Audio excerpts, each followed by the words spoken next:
mit offenen Karten.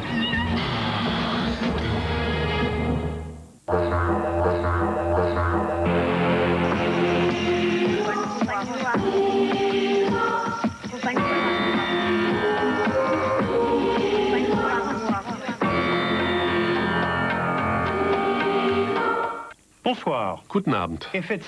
Treibhauseffekt, Klimaveränderung, Wasserreserven, weltweite Agrarproduktion, Bevölkerungswachstum. Wir reagieren auf zwei verschiedene Arten auf Umweltprobleme. Wenn wir persönlich betroffen sind, reagieren wir gefühlsbetont. Wenn wir die Zusammenhänge begreifen möchten, müssen wir uns nüchtern damit beschäftigen.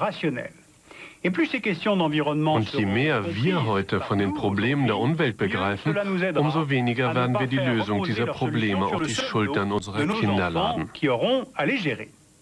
Deshalb möchte ich Ihnen heute ausnahmsweise einmal eine Internet-Homepage vorstellen, die sich für jedermann frei zugänglich mit Umweltfragen befasst, mit dem weltweiten Zustand der Umwelt.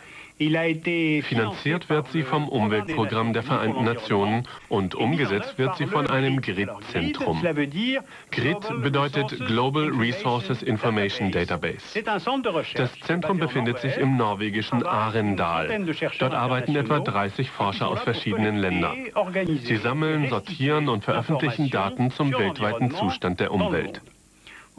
Beim Umweltgipfel von Rio de Janeiro wurde beschlossen, die Daten über die Umwelt möglichst ausführlich bekannt zu machen, um die breite Öffentlichkeit zu informieren. Das wurde getan.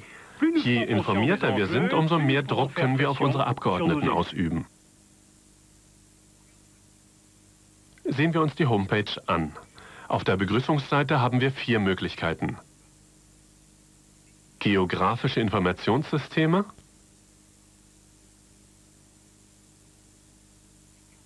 Karten und Grafiken, Berichte zur Umweltsituation aus allen angeschlossenen Ländern und Netzwerke zum Informationsaustausch. Klicken wir zunächst einmal auf Karten und Grafiken.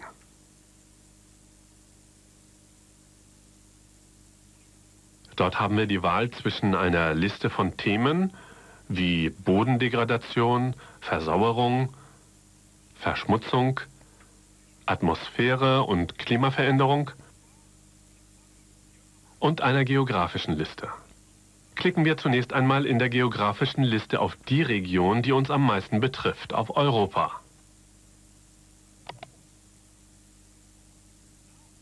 Dort finden wir eine Karte zum sauren Regen in Europa. Wie wir sehen, befinden sich die Gebiete mit den größten Emissionswerten in Polen, Ostdeutschland und Nordtschechien. Die verschiedenen Färbungen, Rot, Orange und Gelb, entsprechen der Ausbreitung der Schadstoffe durch Wind in andere Regionen Europas. Die Karte ist sehr aufschlussreich und beweist wieder einmal, dass Umweltverschmutzung nicht vor Grenzen Halt macht und Deutschland und Skandinavien direkt davon betroffen sind. Besonders interessant auf dieser Seite sind die Links zu anderen Themen. Wenn wir auf Verschmutzung klicken, erhalten wir eine Karte der wichtigsten Luftströmungen auf der nördlichen Erdhalbkugel. Sehen wir uns diese Polarprojektion näher an. Alle Strömungen weisen in Richtung Arktis. Das bedeutet also, dass die Schadstoffe aus den industriellen Ballungszentren Nordamerikas, Europas und Nordasiens nach Norden über den 60. Breitengrad hinausgetrieben werden. Die nördlichen Regionen, die selbst keine Schadstoffe produzieren, leiden also unter denen aus dem Süden.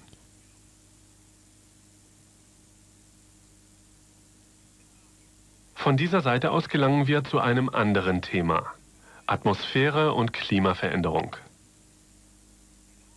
Dort finden wir ein Diagramm zur Emission von Fluorchlorkohlenwasserstoffen. Diese berüchtigten FCKW sind unter anderem in den Treibmitteln von Spraydosen enthalten und setzen Chloratome frei, die die Ozonschicht angreifen. Wie wir sehen, hat die Grafik einen Knick. Er entspricht dem Inkrafttreten des Montrealer Protokolls im Jahr 1989. In Montreal hatten die Unterzeichnerstaaten die Reduzierung der FCKW-Produktion beschlossen.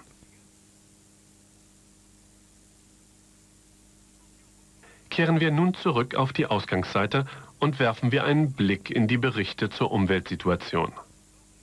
Dort finden wir eine Liste der teilnehmenden Länder. Bemerkenswert ist hier, dass auch osteuropäische Reformländer und Nachfolgestaaten der UdSSR vertreten sind. Denn der Fall der Mauer hatte auch Auswirkungen im Hinblick auf die Umwelt. Seit dem Ende des Ost-West-Konfliktes haben die GRID-Zentren erhebliche Anstrengungen unternommen, um die umweltrelevanten Daten in den Ländern des ehemaligen Ostblocks zu sammeln und zu verarbeiten. Denn vorher wurden diese entweder als unwichtig abgetan oder geheim gehalten. Heute sind sie frei zugänglich und zu den Berichten zur Umweltsituation gehören nationale und lokale Berichte. Sehen wir uns zum Beispiel die Daten von Moskau an.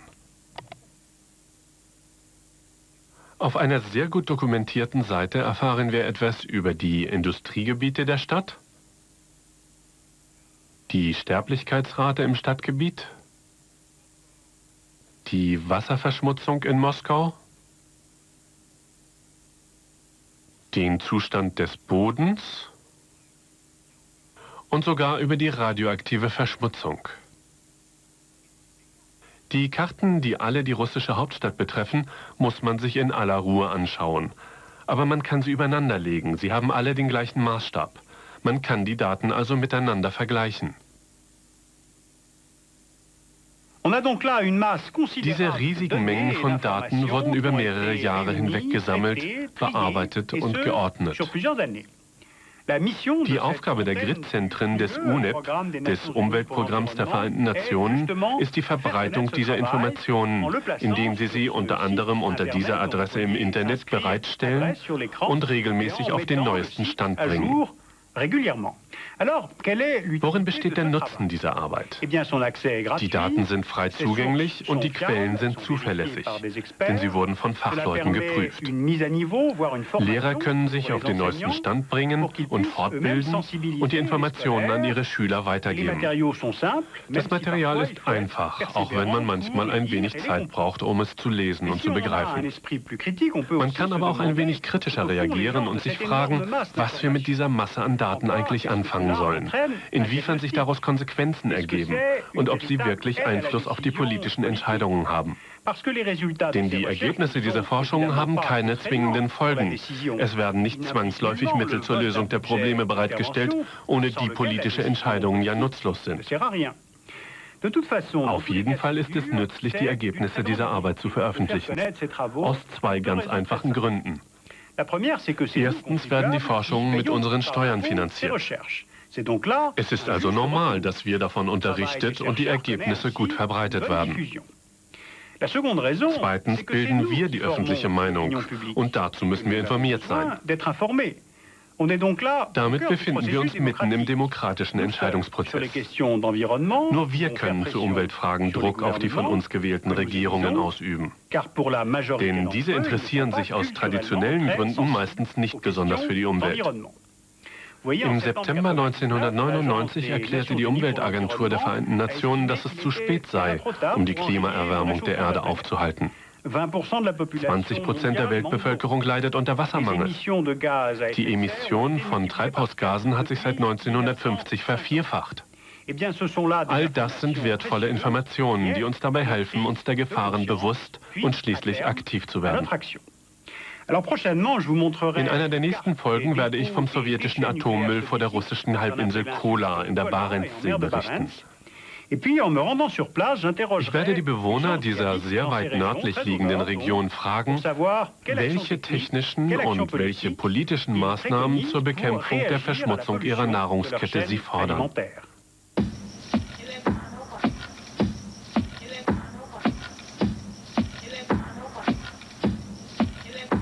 Zu diesen Fragen der Umwelt empfehle ich Ihnen das Umweltlexikon Dictionnaire de l'écologie, ein sehr gut recherchiertes und vollständiges Buch von den Verlagen Universalis und Albin Michel. Außerdem finden Sie natürlich auf der Homepage des norwegischen Grid-Zentrums zahlreiche Adressen und Links, unter denen Sie sich in aller Ruhe weiter informieren können. Ich bedanke mich bei den Mitarbeitern der Global Resources Information Database von Arendal in Norwegen, die all diese Informationen für Sie zusammengetragen haben.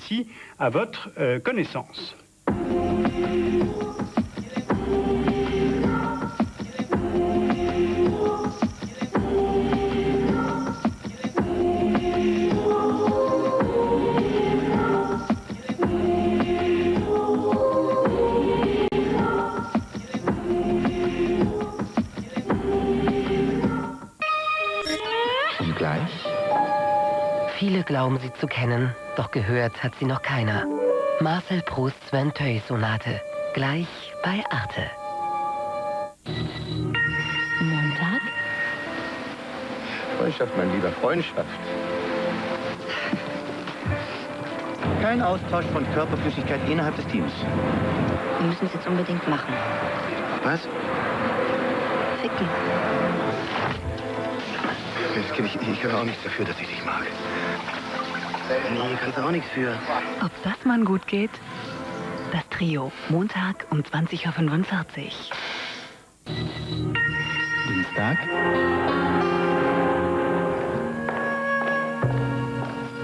Ein Seufzer. Ein Blick nur. Ein einzig Wort, das waren beide.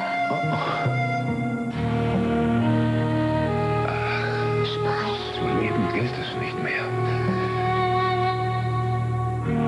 Ich muss nun herrschen. Gérard Depardieu und Carole Bouquet, Dienstag um 20:40 Uhr. Also herrscht Grausame.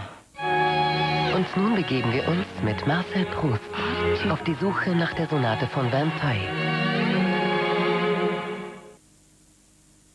In Auf der Suche nach der verlorenen Zeit schuf Marcel Proust eine Figur namens